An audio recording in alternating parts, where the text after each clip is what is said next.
Құрметті менің каналым оқырмандары, каналға қош келдіңіздер. Достарыңызбен бөлісуді ұмытпаңыздар. Барыш жылы туылғандар 2025 жылы қандай жаңалықтармен бөлісеміз? Сол жайында айтатын боламын. Мансап пен қаржысында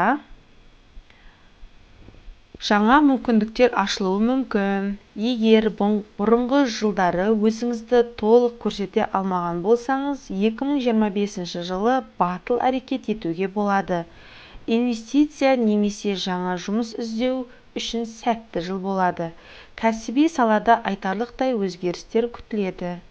Бұл бастамалар мен ірі жобаларды жүзеге асыруға қолайлы жыл. Жаңа табыс көздері пайда болып, бизнестер серпін алады. Махаббат пен қарым-қатынас. Жеке өміріңізде өзгерістер болуы мүмкін. Жалғыз жүрген барыстар үшін бұл жылы жаңа адамдармен танысу мүмкіндігі көп. Ал отбасылы құрғандары үшін қарым-қатынасты нығайтуға қолайлы уақыт. Отбасылық және романтикалық қарым-қатынастарда тұрақтылық пен сенімділік маңызды рөл атқарады. Барыш жылы туғандарды адалдық пен шынайылықты талап етеді. Барыш жылы туғандардың денсаулығы.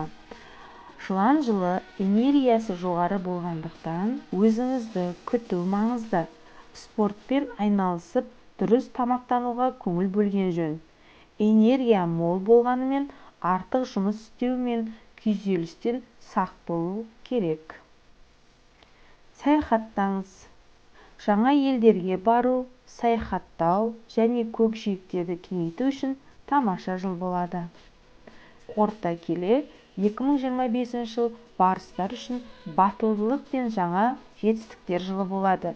Қорықпай алға ұмтылғаныңыз жөн. Бірақ өзіңізге тым көп жүк артпаңыз. Өзіңізге сеніп, дұрыс шешім қабылдасаңыз, сәттілік сізді күтіп тұр. Егер сіз көптен бері ойлап жүрген жобаңызды бастай алмай жүрсеңіз, 2025 жылы соны жүзеге асырудың ең қолайлы жылы болады. Барыш жылы батыл, еңбексүйгіш және жаңашыл адамдар үшін өте сәтті жыл болады.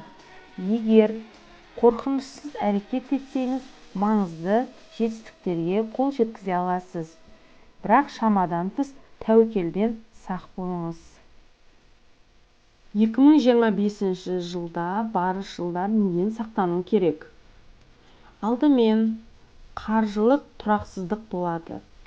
Яғни, жоспарланбаған шығындар көбейеді. Инвестициялау немесе жаңа бизнесті бастау тәуекелді болуы мүмкін.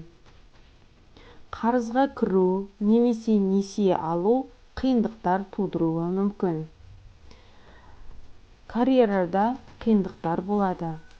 Жұмыс орнында бәсекелестік күшейеді. Бастықпен немесе әріптестермен келіспеушіліктер болуы мүмкін. Күтпеген өзгерістер, яғни жұмыс ауыстыру, қысқарту, жаңа мүмкіндіктер. Денсаулығында шаршау, стресс, ұйқының бұзылуы байқалуы мүмкін. Созылмалы аурулар асқынуы мүмкін. Иммунитет әлсіреп, маусымдық ауруларға шалдығуы мүмкін. Жеке өміріндегі қиындықтар. Жақын адамдармен түсініспеушілік болады. Отбасылық жанжалдар, ажырасу қаупі бар. Достық қарым-қатынастарда алшақтық пайда болуы мүмкін. Эмоцияңызда тұрақтылық. Өзін өзі бағалаудың төмендеуі, сенімсіздік болады. Депрессия немесе мотивацияның төмендеуі. Күйзеліске төтеп беру қиынға соғуы мүмкін. Қалай алдын алуға болады?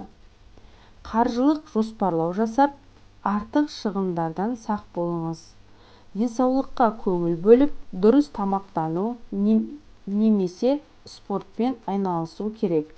Сабыр сақтау және эмоцияңызды бақылауда ұстаңыз. Маңызды шешімдерді асықпай қабылдаңыз. Отбасымен және достармен түсіністікке ұмтылыңыз. кері жағдайлардан қорықпау керек. Егер дұрыс әрекет етсеңіз, қиындықтарды еңсеріп, жаңа мүмкіндіктерге жол ашасыз. Тыңдағандарыңызға рахмет. Каналға жазылуды ұмытпаңыздар.